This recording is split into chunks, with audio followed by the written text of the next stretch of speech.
From Tally to Cali, It's time to wake up. Wake up! Wake up! Warchant.com is your ultimate Seminole sports source. And this is Wake Up Warchant, presented by Corner Pocket Bar and Grill. One more corner pocket. Now here's Warchant.com's Aslan Hajavandi And Corey Clark.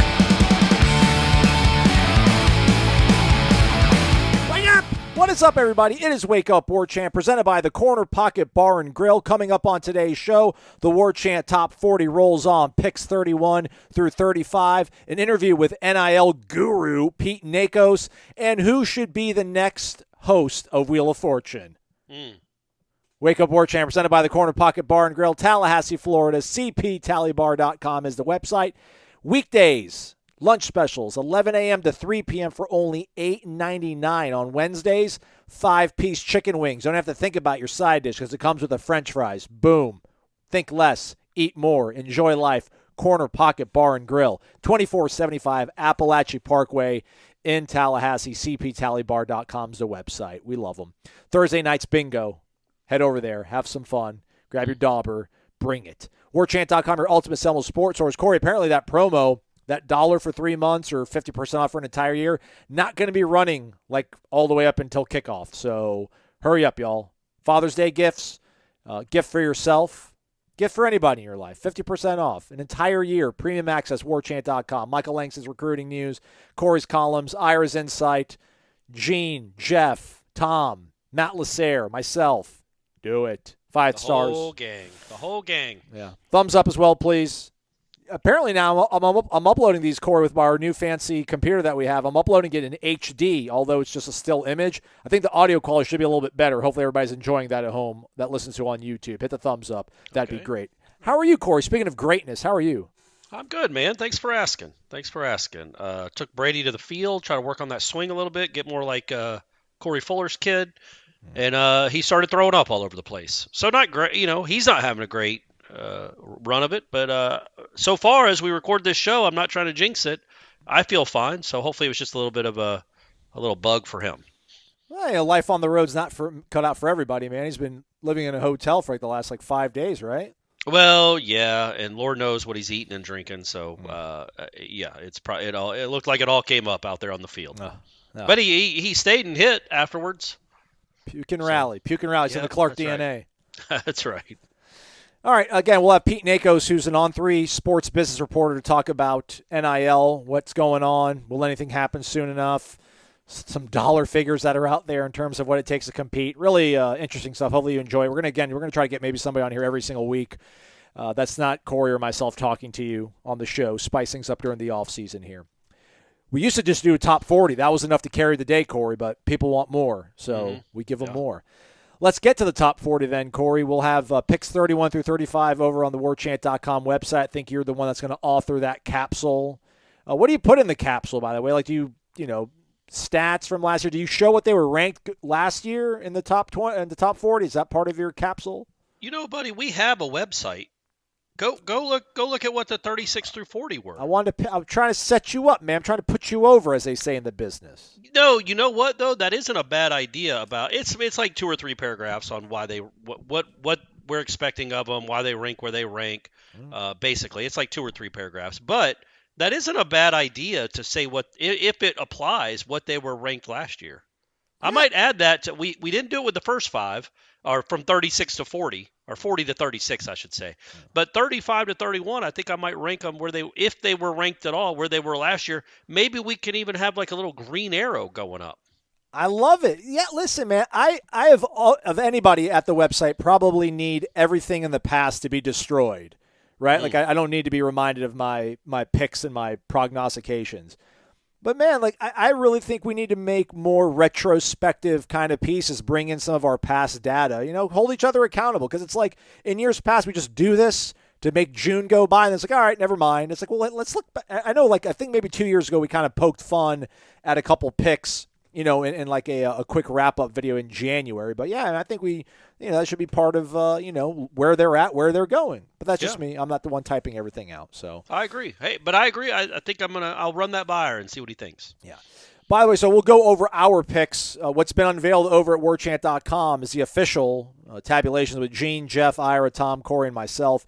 Winston Wright was 40th, Ja'Kai Douglas 39th, DJ Lundy 38th, Kevin Knowles 37th, Tate Rodemaker 36th. So let us pick up from there then, Corey. 35 for me, I'm going with Darius Washington, the Swiss Army knife, man. He's, I don't know where he's second string, but he's second string everywhere apparently on the offensive line. So maybe putting him at 35 is undervaluing him just a bit, but I just feel really good about the starting five they have. I don't think Darius factors into the starting tackle spots right now or the guard positions, but he's a guy that at a moment's notice is probably the next guy up at any 5 positions on the offensive line. So for that, I have to put him on the list. I don't know where you think about 35. You have him on your list, but I don't think we'll talk about him today. So. Yeah, but he's a little higher than that, but I agree. Like, I think it is indispensable to have somebody like that. Like, that is such a luxury. Indispensable is not the right word. Luxury.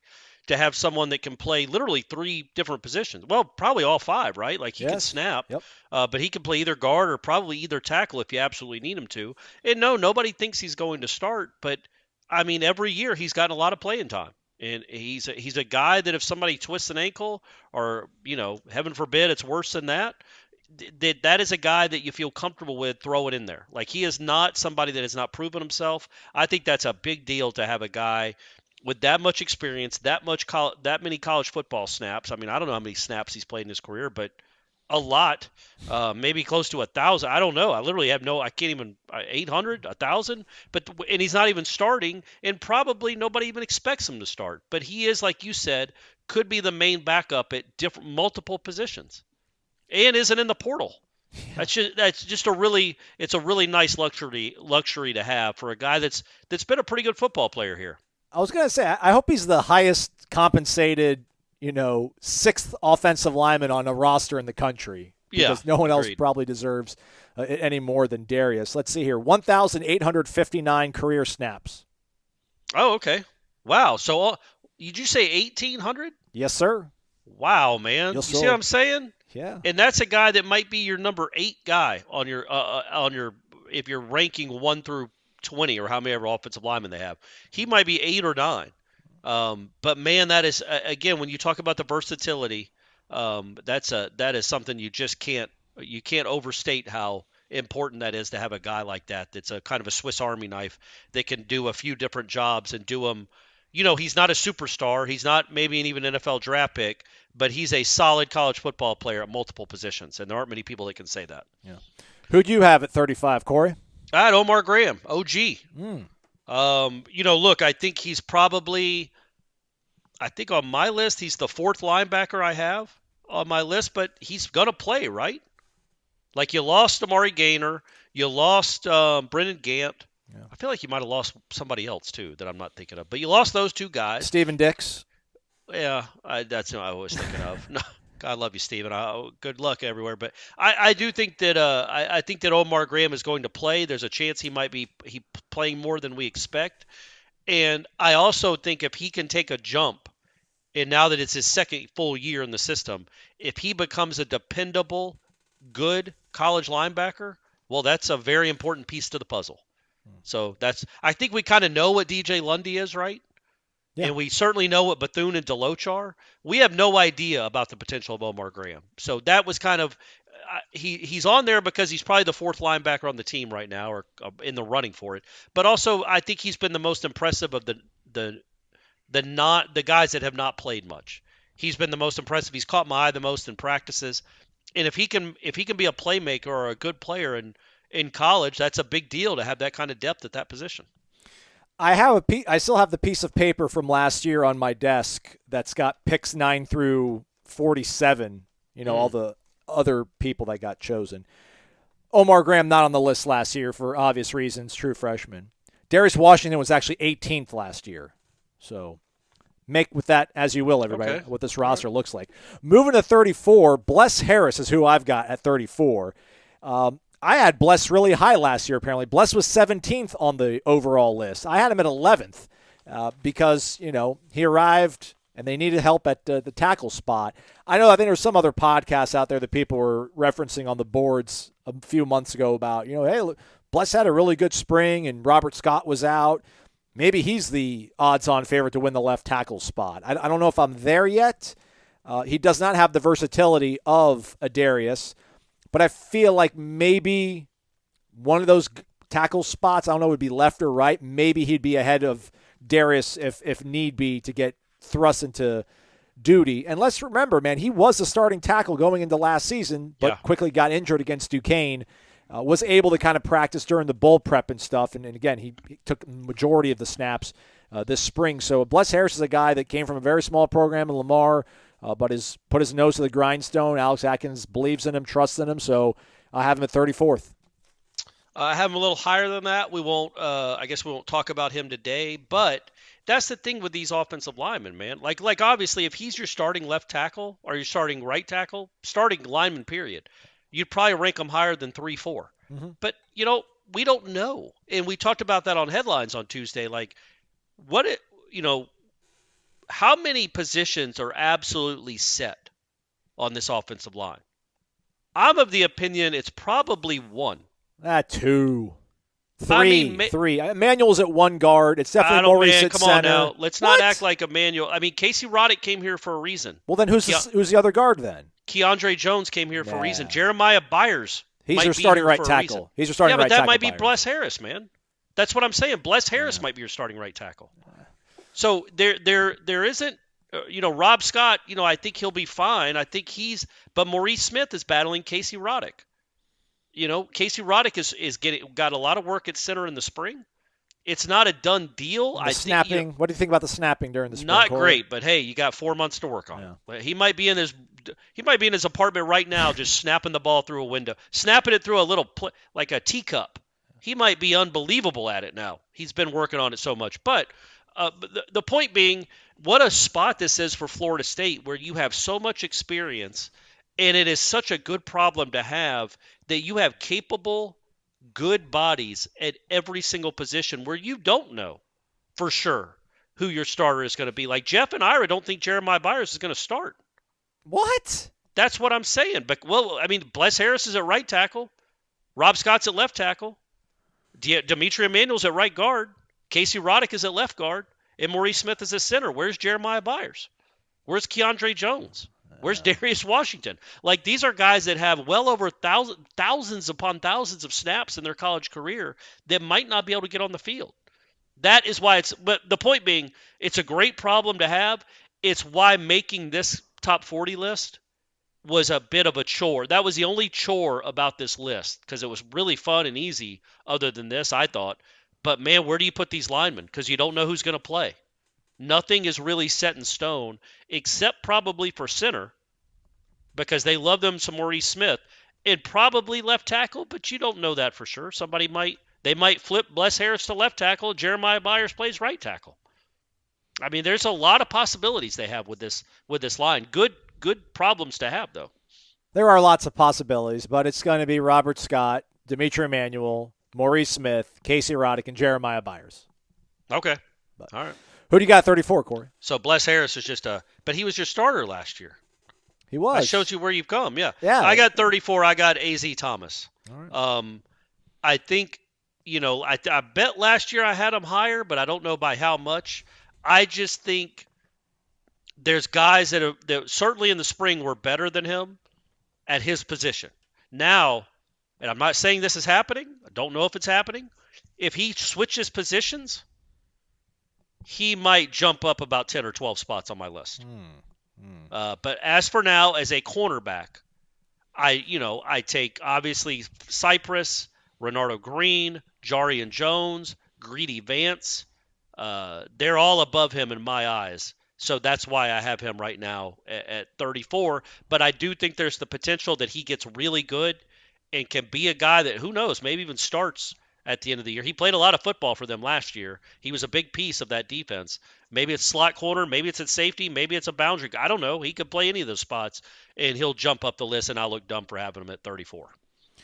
Azareye'h Thomas was 26th last year on the list. He was 26th on our list. So, again, we're just underscoring all the improvements that have been done on this roster. It's really incredible. By the way, Azareye'h Thomas last season, snap count, 327. Yeah. So, do you think he'll be above that or below that this year? Man, that's If he plays safety, it's going to be over that. Yeah, if he moves to safety, over. Well, I think if he moves to safety, it's for a reason. Either somebody got hurt or he's not going to play much at corner, right? Like that would be the only reason to make that switch if he doesn't feel like he's going to play a ton of snaps at corner. Or they anticipated getting something they liked in the portal in spring and were like, we'll just keep you here at cornerback. We'll be fine at safety. But once preseason camp starts and we're in Jacksonville, they're like, all right, no, go to safety, man. But, they like him at cornerback. I'm not putting words in their mouth. I trust them to make the best out of their talent. So let's go to number 33. Kentron Portier. Hurt me, man. This one hurt me to put him that low on the list because I felt so good about the way he performed in the spring, Corey. He just was consistently the best receiver because Johnny was limited here and there. Yeah. But then with Keon Coleman coming in here, I think about when they run 3 wide receiver sets, where does that leave Kentron? But they do love doing these line changes and bringing in whole new personnel packages, new sub packages, and they'll find a way to get him on the field because I think they really do trust him and they rely on him. So I put him at 33, Kentron Portier. And let me see if he was on the list last year. Kentron Portier was 47th. Corey Clark, the only one to vote for him. He had him at 33rd. There you go. Corey Clark nailed that. He had a 33rd type season. He made some big catches last year, I thought. I think everybody has him on the list around where you have him.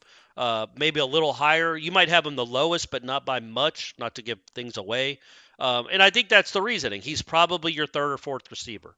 But, man, he was impressive in the spring. Yeah. He really was. And if that's your number 3 guy, or maybe if Winston Wright turns into something, turns back into something, he's your number 4 guy, well, now you got yourself a wide receiver core. Like, he looked like an NFL dude multiple times this spring. And that's a guy that's going to be at least number 3 on your depth chart. But that being said, I got him a little higher than that, but not by much because you can't, with all these other positions and all these other stars at other positions, your number 3, your number 4 wide receiver can only be ranked so high. I think it's more of I think you ranking them where we all ranked them, which wasn't much higher than this, is more a testament to the roster itself and how good it is as opposed to Kentron's ability, because I think Portier was one of the stars of the spring, frankly. Who you got checking in at 33rd on your list, Corey? Byron Turner overdrive. Corey, you realize they've got a linebacker that we'll talk to on Thursday named Dylan Brown Turner. I did not know that. Dylan Brown Turner. So I don't know. We got a battle here. Like maybe need to arm wrestle on who gets the BTO nickname. Well, he'll be DBT, right? He's still gonna be Brown Turner. He can still be Brown. He could be Brown Turner overdrive. Yeah.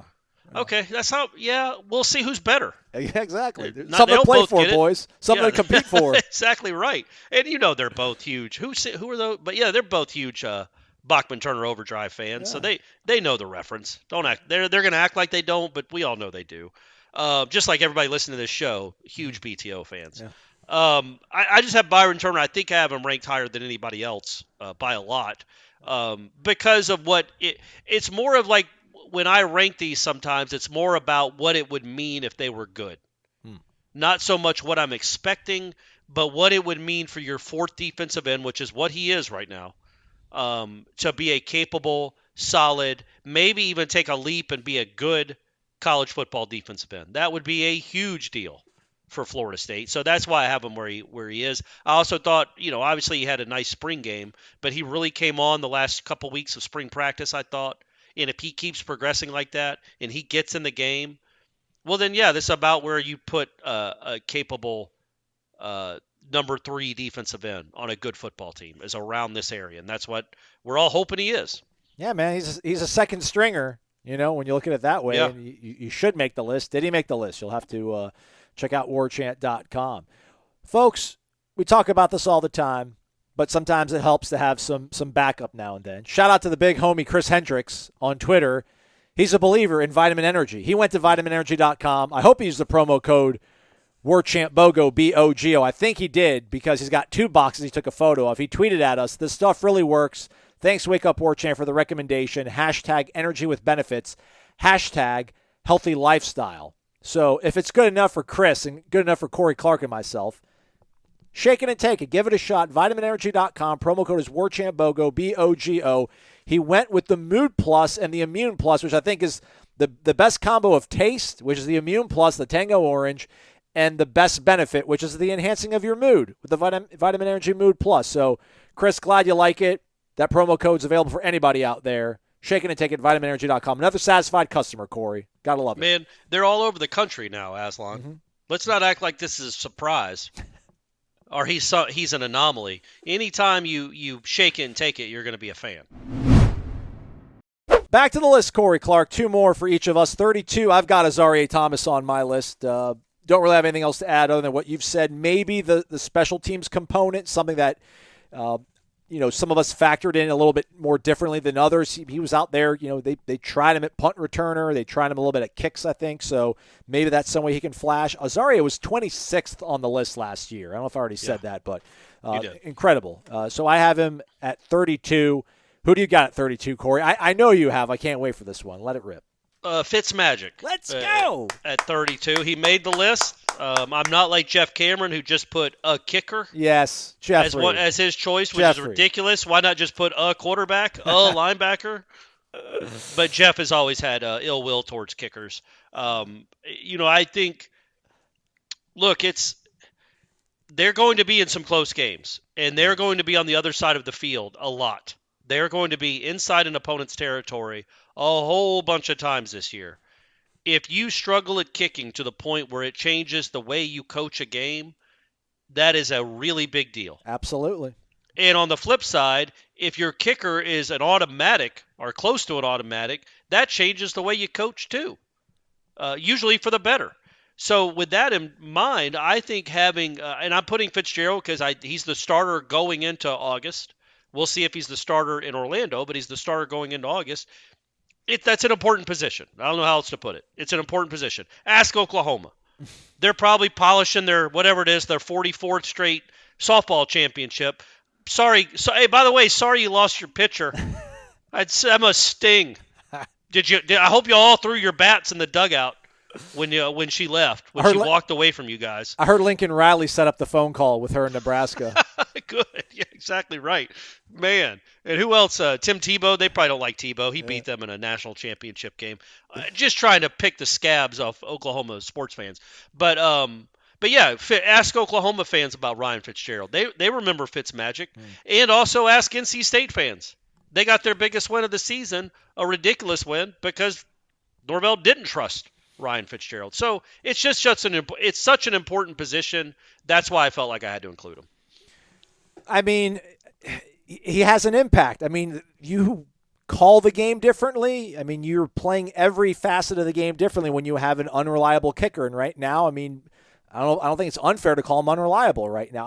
I really wonder how they're going to attack it. Opening drive against, let's say second drive against LSU, because opening drive they'll go down the field with and score a touchdown because that's what they do. Like second drive of the game, you've got 4th and 6 on the LSU 20. Like, are you going for it? Or do you try out the kicker? I mean, I wonder if it's. Do you think about what happened last year, the way he ended last year? Do you think about the way he performed in really big moments?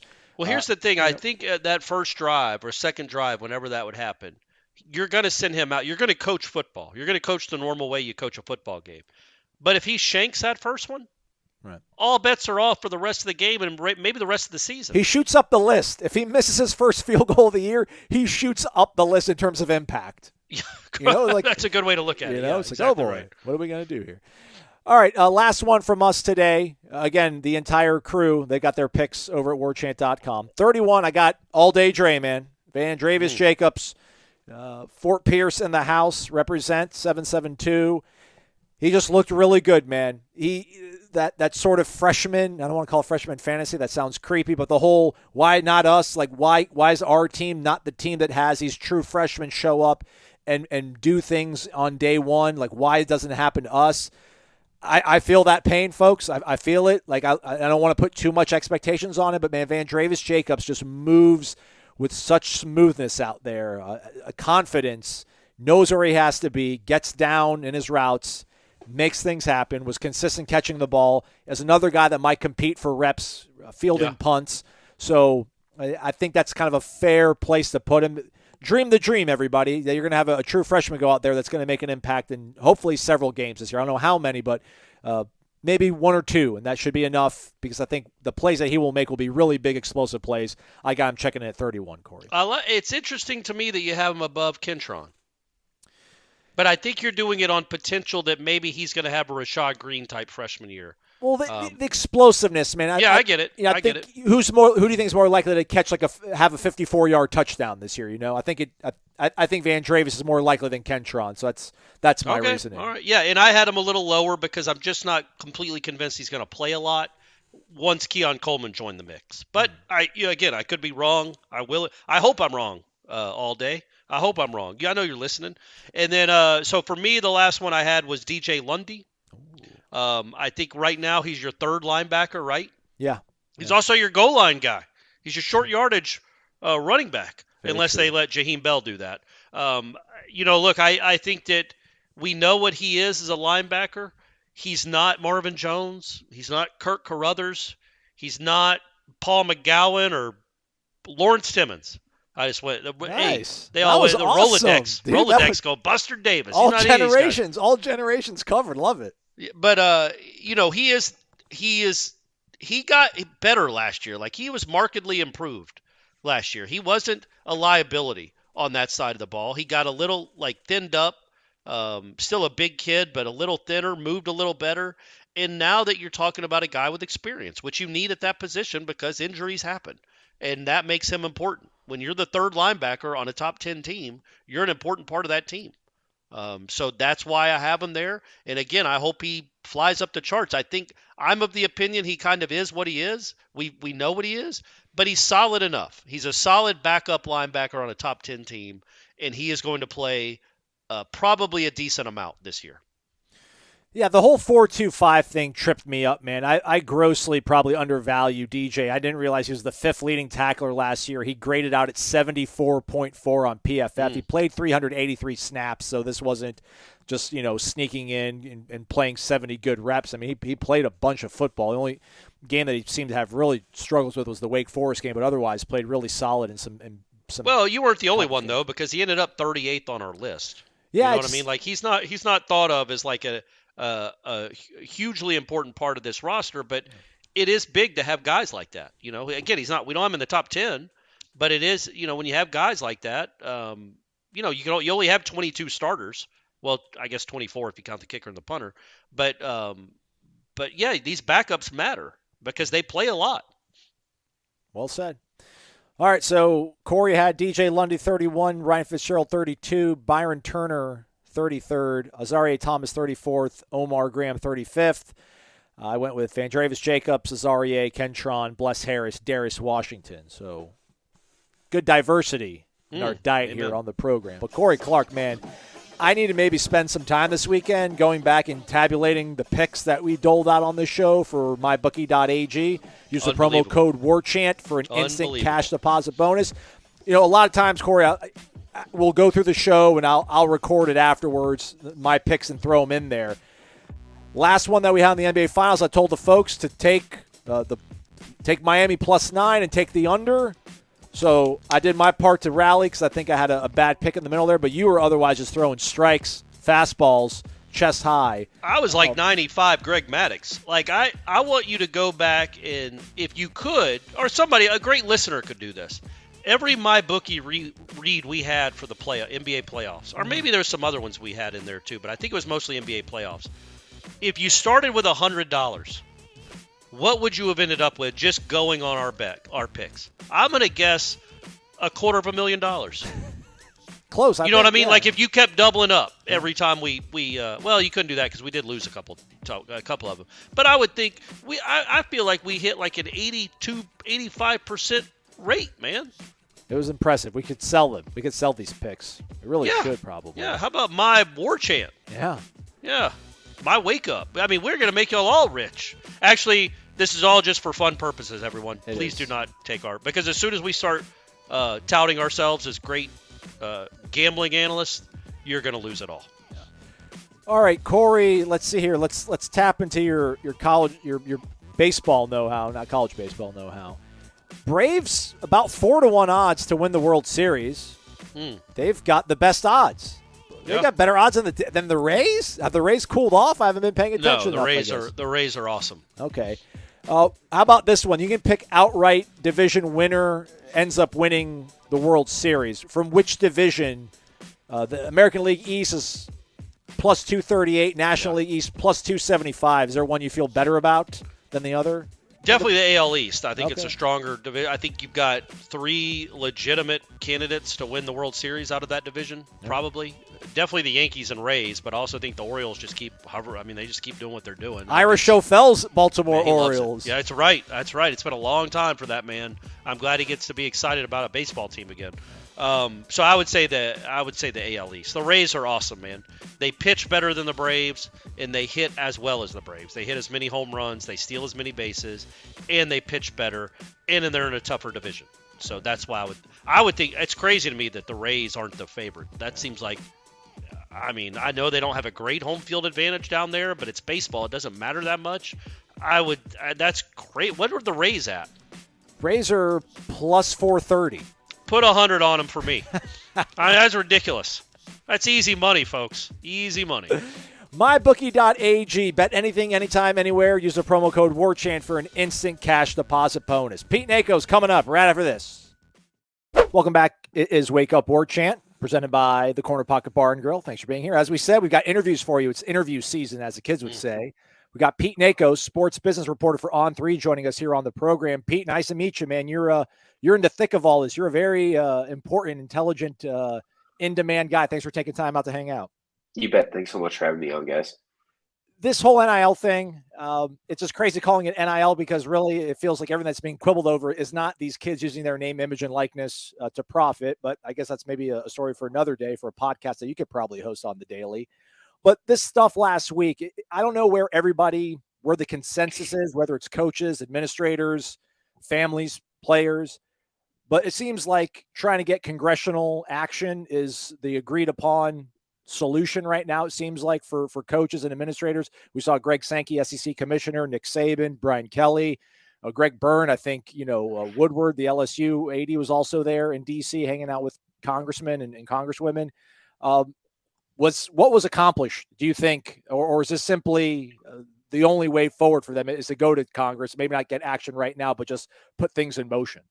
Yeah, so I guess what I'll say real quick is there's been a lot of activity, but activity does not equal movement, right? I don't think that we're going to see any significant change enacted through Congress or Capitol Hill in the near future. I think at the very earliest, we'd probably see something in the fall, and I even think that could be a push, could be stretching it. In terms of the only option, I think the NCAA has just kind of given up on trying to actually police and govern college athletics. It's turned into a push for lawmakers to enact legislation, and obviously there's the new NCAA president, Charlie Baker, the former governor of Massachusetts, and he's come in and he spent a lot of time in DC lobbying for legislation to be enacted. But yeah, I don't know if that's the best course of action, but it seems like the NCAA and the SEC and coaches across the country have now just put it on Congress to quote unquote fix college athletics. But we can get into it. But it just seems like the almost like the bad path that the NCAA would just kind of quit on itself and kind of just put it all up on Congress when there's so many other things that seems like are on the to-do list in DC. Don't we think eventually, Pete, that this does seem like an eventuality, that they will harness this in some way, where it's not just a free-for-all with no policing at all. At the same time, I can't wrap my head around how it eventually gets policed. I mean, the NCAA, like you just said, seems toothless right now and might forever remain toothless. So how exactly do we rein it in, if it gets reined in at all? Yeah, there's a lot of legislation being tossed around, obviously, and in the 4 years that we've seen college athletics bill introduced on the Hill, nothing's come up for a vote. So it really seems like, but the thought process is to to create a NIL clearinghouse or there's been all these different kinds of terms thrown around, but it would basically create a new NCAA to oversee NIL, and would give that next iteration of the NCAA the power to have subpoena power, to it would run through the FTC. It would give that entity a lot more power to kind of like if they wanted to investigate an athlete, they could do so, and their punishments could be significantly more severe than they are right now. But if we even see that, I'm not sure. The one other thing I'll just mention is, if things never get done in Congress or Capitol Hill, I think one thing we could see is just like college football or college basketball maybe starting to break off and do its own thing, or even possibly the college football playoff forcing revenue sharing to become a thing in college athletics, and we'll move closer and closer to the NFL model. I think Ryan Day said a year ago or so, Pete, that he would need $13 million to keep his players happy, to keep his payroll intact. I think I saw a story from you or from us over on 3 about $8 million seems to be what collectives think is the going rate. Would you say that most teams in the top 10 preseason ranked probably have, we won't say a payroll, but, the financial means to support $8 million worth of player acquisition and retention? Yeah, I think if you look at it, I think the better place to look is probably the recruiting rankings, to be honest with you. I think that there's certain schools who are operating in the top 10 come preseason who might not be in that $6.5 to $10 million range just yet. I think a lot of it is predicated off the big alumni bases, the schools who just like states that are rich, right? Like Texas A&M and the University of Texas have really strong NIL programs, and the reality of it is Texas is a huge state. There's a lot of cash there, things like that. Florida State has been really successful actually in NIL, and the Battle's End, obviously, that you guys talk about and know about.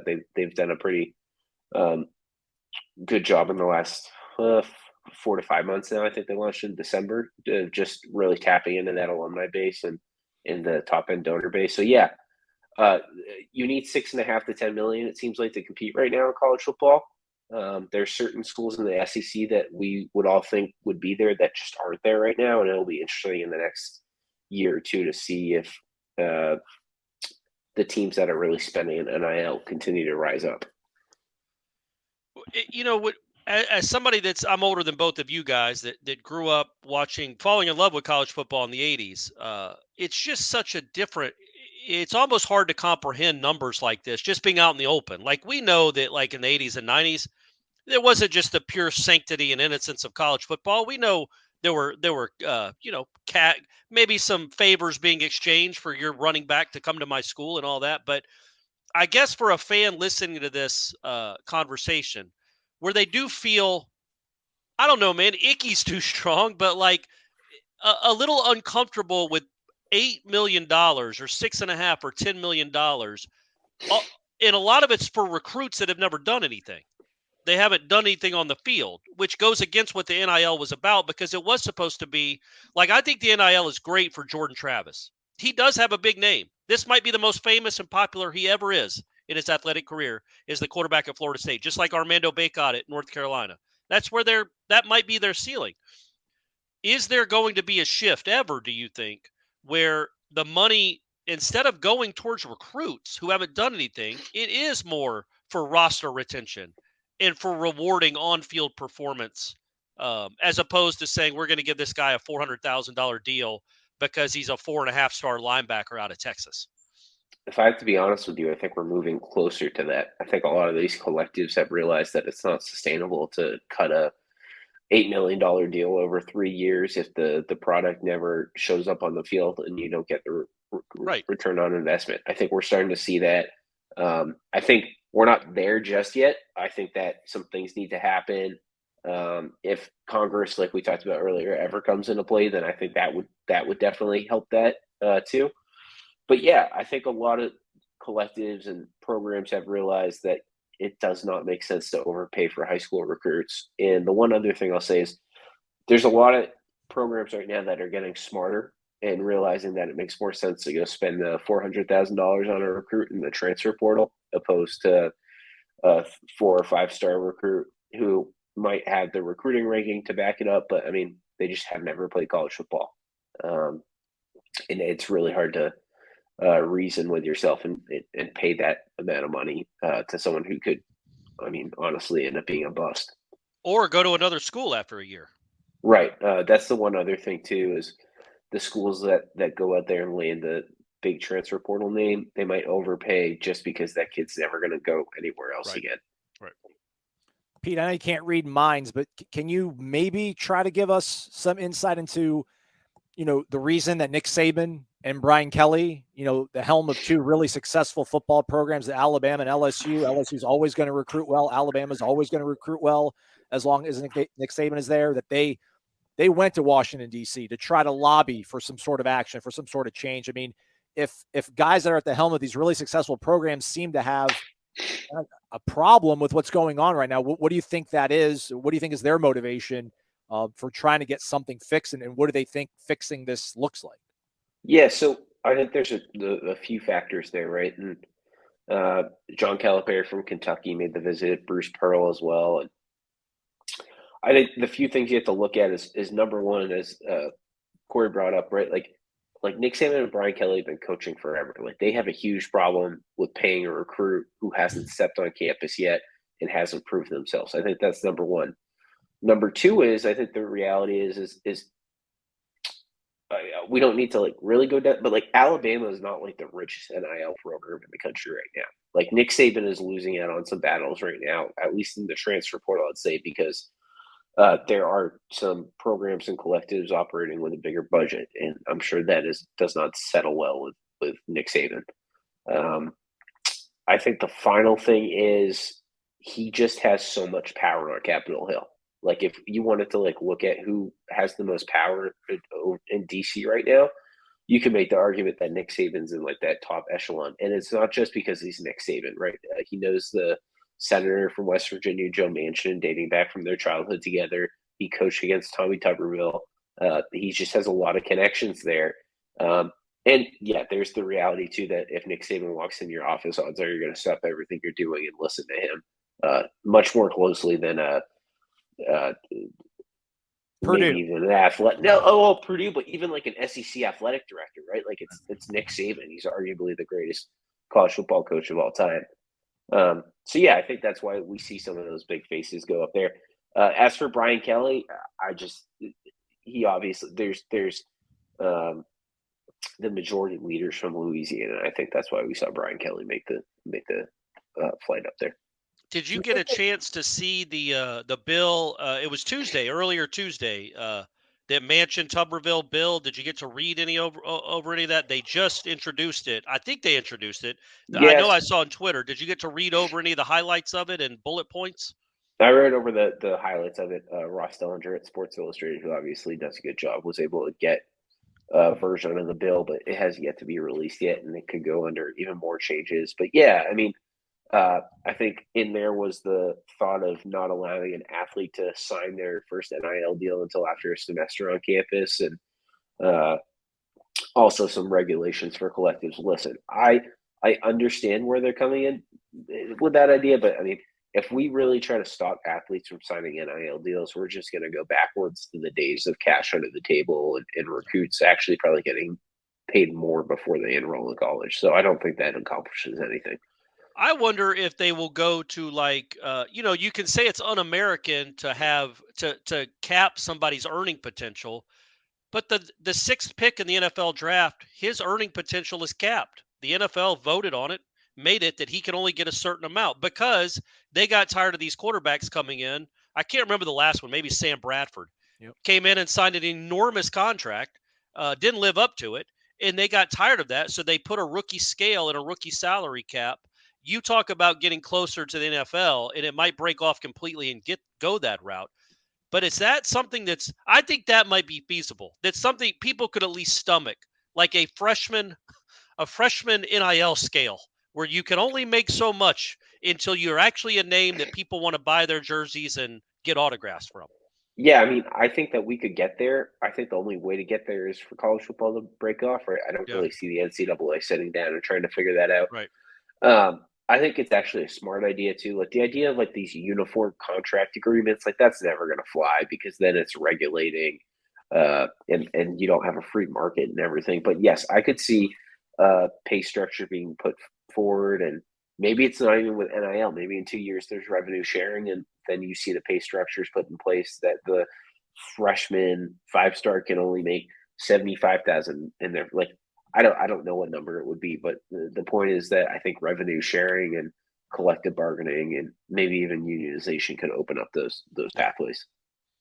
Pete, do you think all these states at the state level legislatures passing bills pretty much to protect and insulate their universities from, the NCAA's rules, is that going to help get things moving here? I know you said that even by fall would be a bit of a rosy outlook. Charlie Baker himself said that he wants a push for it to get done by the end of this year because of the election cycle with the presidential cycle. But like things happening at the local level statewide that they're pretty much thumbing their nose at the NCAA, do you think that will help gain traction for some kind of solution to happen here in the coming months?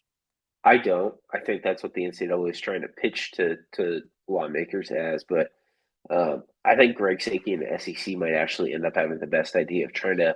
He's openly talked about trying to get all the state laws on the same playing field, so that every SEC school would be following the same state laws, and that's not going to happen tomorrow. A lot of these state legislatures have shut down until January, but I think that might actually be more doable than uh, seeing the future of college athletics molded on Capitol Hill. And listen, guys, like I'm not a political head. I don't. But like I would think Ukraine and China and things like that are just much more pressing right now than trying to fix college athletics. And the one thing I've been saying too is like um, a lot of these lawmakers have built up goodwill, right, to be able to get their agenda done. Who in their right mind can go home and really campaign on college athletics reform? Like you guys are in Florida, and that might be like the I don't know, maybe one of the biggest states in the country for college athletics, and I don't even think any of your representatives could really campaign on that. Maybe Alabama. Maybe sure, yeah. I mean, Maybe what else? They Alabama. don't care. I can promise you, most of the people in Alabama don't care about the Ukraine. I can just tell you flat out, they don't. So I was just there for 5 days. I didn't see a lot of "I stand with Ukraine" bumper stickers. So I do think that they care there more about college sports more than any state in the union. I was going to say though, when it comes to this is here to stay, right? Like, there's no way we can go back. Right. And I think it was a long. I guess the issue I had with it was it just went from like Todd Gurley basically losing a Heisman and missing 5 games for getting paid for autographs to now, your quarterbacks are getting. I mean, it's on Twitter how much quarterbacks are getting paid, and it's so out in the open. And it's like it was wrong in 2015 that Gurley couldn't do that. It also feels like it might be wrong to be paying kids who haven't done anything yet. There might be a middle ground there, but again, I'm an old fuddy-duddy, and I might be on the wrong side of history on this one. But I do think some of it comes from a good place about wanting to limit how much a player can make until they've earned the right to make it. But then who are we to say who's earned the right? So that's where it gets in a gray area again. Yeah, I'll just say that I don't think we're ever going to go backwards. I keep bringing up revenue sharing, but if that does come to be, I think it would really change not change, but really lessen the value of like an NIL collective or an NIL program. And at that point, not sure what it will look like, but I just don't. I'm confident in saying that I don't think like athletes will be paid before they do anything as much as they are right now, if that's where college athletics goes. And if that isn't where it goes, then I think by then we will probably see some sort of congressional legislation that would rein in NIL. But as we've talked about, I just don't really see that happening in the next like 6 months. What I do think is awesome, though, is that they can make money on social media for real. Like the LSU gymnast, well, all these, there's so many out there that can make a lot of money selling their brand and their name on social media. And that is not against the rules at all. That seems, I think everybody's on real board NIL. with that. That was the point of NIL. Exactly right. That's real. That's the point of the NIL. Exactly right. Yeah. So Two different things. Two very different things. Last question for you, Pete. I did see that there's some sort of, murmurs going on about, 501(c)(3)s, these nonprofits that these collectives have become, maybe losing their tax exempt status, or, these write-offs that you think you're going to get by contributing to a collective, maybe no longer being a valid sort of part of this. How many of these collectives are grassroots, where they are getting several donors and this is like an appealing thing for them to be able to give back to their university, also get a tax write-off? How much of it is just big money guys at the top and that they just need the additional donors to keep it rolling, and it just, kind of to subsidize itself eventually here after a certain amount of time of them spending all their money? Yeah, I think there's actually a surprising number that are really just being funded by like those like top level that you were talking about, like the ones that want it as a tax write-off. I think there's a lot of that out there.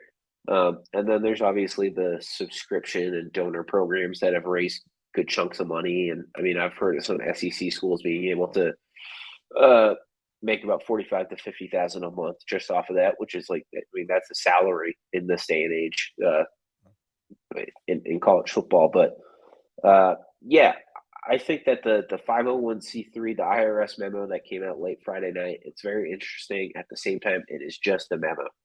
Until the IRS makes a move or sets a precedent, I think that a lot of these collectives are going to continue to operate as business as usual.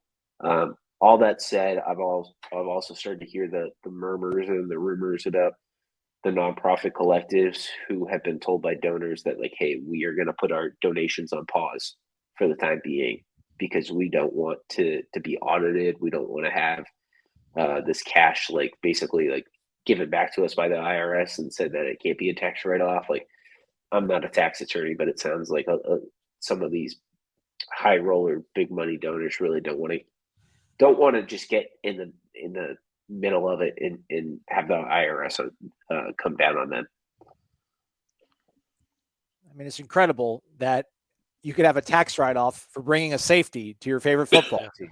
Yeah, it's a great place. It's a great way to live, man. Are you kidding me? Like our man at Miami, Life Wallet. That guy.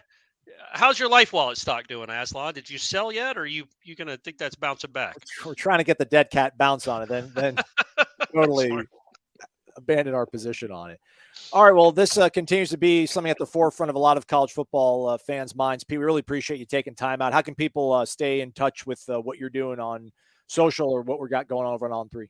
Yeah, just we're obviously on on3.com covering NIL, and then you can give me a follow on Twitter at Pete_Nakos, NAKOS 96. Pete, thanks for your time, man. I appreciate it. Thanks so much, guys. Have a good one. All right, that is a wrap for us here on Wake Up Warchant. We'll have one more show this week, probably Renegade Express. The thread probably up on warchant.com right now, so go on the lookout for it. If it's not up right now, check back in a few hours. Maybe it'll be up then. Be a subscriber to warchant.com. Again, 50% off for an entire year's worth of premium access to Warchant and the entire On3 network, everybody. You can check out all the message board posts, whether you want to creep on the Gators or the Canes and see what they're talking about. You can't post in their forums, but you can read everything, and you can read all the content across the On3 network, including all of great work from Pete. So check it out. Join the club. Thumbs up, 5-star rating review. For Corey and for Pete, I'm Aslan. Thanks for listening to Wake Up Warchant, presented by the Corner Pocket Bar and Grill.